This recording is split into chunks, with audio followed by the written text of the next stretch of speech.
Bonjour à tous et bienvenue sur la chaîne SMG Astro. Lors de mon dernier live, j'ai été pointé la comète du moment. Donc c'est la C2022 E3 et vous avez été nombreux lors de ce live à me demander si éventuellement je pouvais vous proposer un tuto sur le traitement de la comète de façon à avoir les étoiles nettes et la comète nette. Et bien écoutez, c'est ce qu'on va voir maintenant dans cet épisode.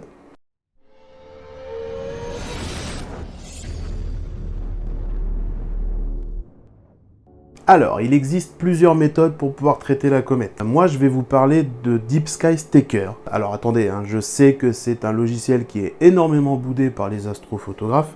Moi-même, je l'utilise quasiment pas, je fais tous mes pré-traitements sur Cyril. Mais vous allez voir que pour ce qui est du traitement de comète, DSS se défend vraiment très bien. Il est extrêmement simple d'utilisation et 100% automatisé, donc ça c'est vraiment pas mal.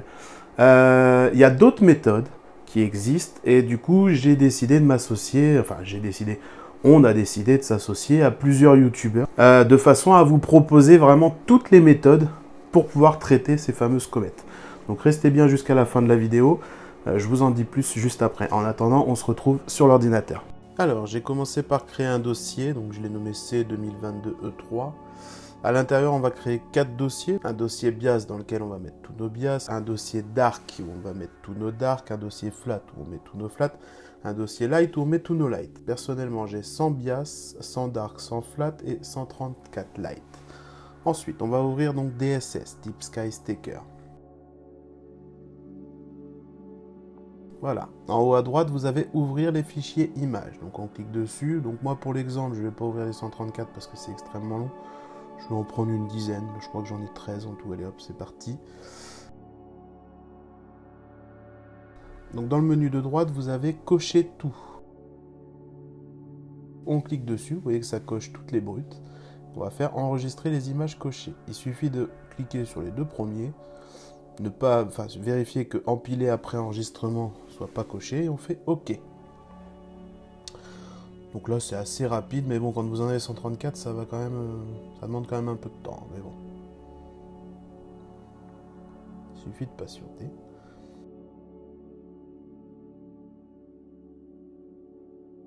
Voilà, une fois qu'on en est là, on va pouvoir cliquer sur la première brute.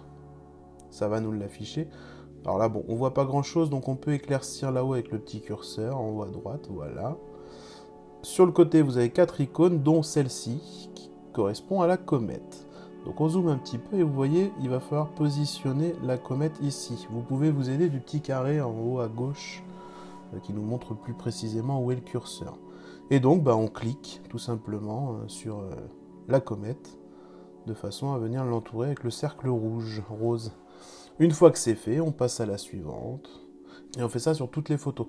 Donc ça demande un peu de temps, quand on a 130 bruts, ça met du temps. Et je vous conseille, pour ne pas vous tromper et ne pas en oublier, dès le moment que vous avez cliqué, vous voyez, moi je décoche l'image.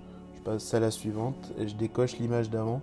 Avec cette méthode, je suis sûr de ne pas en oublier. Bon, voilà, ça c'est extrêmement long, je vais passer ça en accéléré, on se retrouve à la dernière.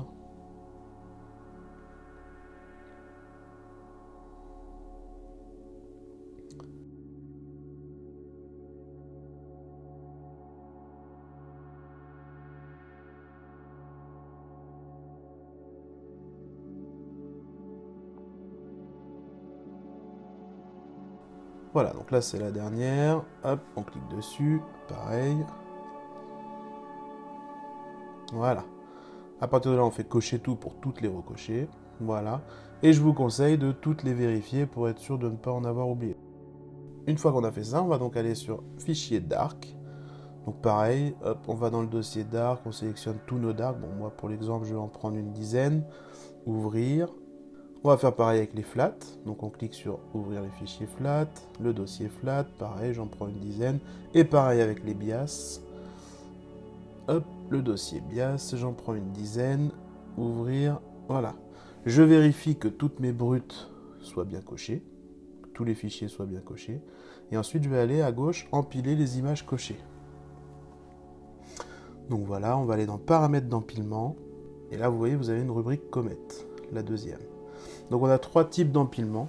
Empilement normal. Donc là, la position de la comète, elle est ignorer. C'est un stacking normal où on va stacker, voilà, on va aligner les étoiles. Du coup, la comète sera floue et on la verra se déplacer.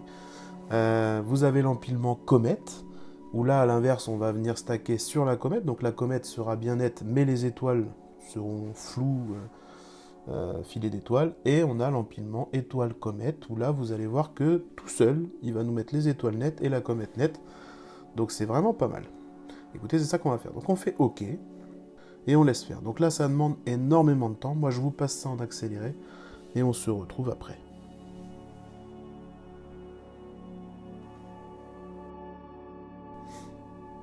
Donc voilà le résultat que l'on obtient. Donc là, écoutez, on va faire un alignement de l'histogramme. Donc on va amener le rouge vers l'histogramme, aligner le vert, aligner le bleu. Tout simplement, les uns sur les autres. On applique ça pour voir ce que ça donne. Et voilà le résultat. Bon, alors là, forcément, l'image, elle n'est pas parfaite parce que j'ai stacké quoi, une dizaine de brutes. Maintenant, si vous faites ça avec les 134, vous verrez que votre image sera très belle, quoi. Et donc, on peut voir, voilà, on peut voir que les étoiles sont bien rondes et que ma comète, pareil, elle est stackée, voilà, tout a très bien fonctionné. Donc ça, voilà, c'est vraiment la méthode automatique où il n'y a rien à faire. Par contre, moi, ce que je préfère faire, c'est donc un empilement normal, de façon à récupérer les étoiles, bien nettes. Donc on fait OK et OK. C'est la même chose que ce qu'on vient de faire. Du coup, ça va nous donner cette image-là. Voilà. Alors la deuxième tache floue en dessous, c'était une deuxième comète qui avait le jour même, mais bon, j'ai pas décidé de la garder. Et on va faire un autre alignement. Donc là, c'est empilement comète, de façon à avoir la comète bien nette et les étoiles floues. Pareil, on fait OK, OK, on laisse travailler tout seul. Et donc voici le résultat que j'ai obtenu avec mes 130 bruts. Voilà. Et donc maintenant, on va passer tout ça dans Photoshop afin de vous montrer comment on fait le traitement. Et donc voilà, on se retrouve sur Photoshop. J'ai ouvert ma photo de comète, ma photo des étoiles. Du coup, je vais vous montrer comment stacker les deux ensemble, quoi. On va commencer ici par faire un masque d'étoiles, parce que comme on peut le voir, j'ai mes deux comètes qui sont là, donc comme je vous ai dit, ça c'est une deuxième comète, mais je ne l'ai pas gardée sur mon image, du coup on va la virer.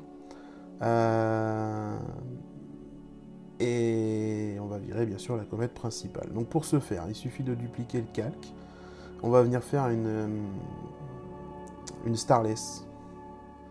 Donc moi je le fais avec Star Exterminator, si vous ne l'avez pas, vous pouvez le faire avec Starnet, enfin bref, il y a pas mal de tutos qui vous expliquent comment faire une starless, quoi. Donc, mais bon, c'est un peu le but, voilà, on fait une starless comme ça, donc vous voyez que ça a supprimé toutes les étoiles, sauf les deux comètes. Du coup, je reduplique l'arrière-plan et je le mets en premier plan. Et là, on va juste faire masque de fusion différence. Donc voilà, on se retrouve avec un masque d'étoiles. Il n'y a plus de comètes, il n'y a plus rien, c'est uniquement nos étoiles. Du coup, on va prendre notre comète, on va venir la glisser simplement sur notre masque d'étoiles. Et tout simplement en changeant ici le mode de fusion par éclaircir, voilà le résultat. Notre image est terminée. Alors après, moi je trouve que le fond de ciel est un petit peu noir, du coup je vais juste le... Hop là, pas trop fort, je vais juste l'adoucir un petit peu. Voilà, comme ça j'aime bien.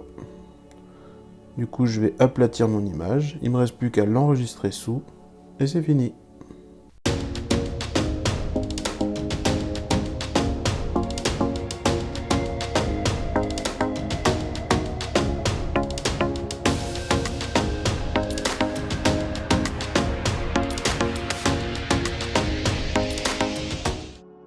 Il existe bien entendu d'autres méthodes, je pense notamment aux utilisateurs de PixInsight ou encore à Cyril. Et si vous êtes un utilisateur de Cyril, j'ai moi-même fait une vidéo sur l'alignement cométaire que vous pourrez retrouver sur ma chaîne YouTube Elsastronomie. C'est bien beau de faire les traitements sur DeepStacker et Cyril, mais pour les pros, comment on fait? Pour les pros, c'est avec PixInsight. Alors, prochainement, je vous fais une petite vidéo où je vous explique comment on traite une comète sur PixInsight. Voilà, écoutez, on arrive à la fin de cette vidéo. J'espère que celle-ci vous aura plu. Comme je vous l'ai dit, on s'est associé à plusieurs. Comme vous avez pu le voir, Il y a Victoria qui gère la partie Cyril. Il y a Damien Lasserre qui gère la partie PixInsight. Mais pas que, il y a également Cyril Astro qui est en train de nous préparer actuellement une vidéo sur le traitement cométaire avec Sécator.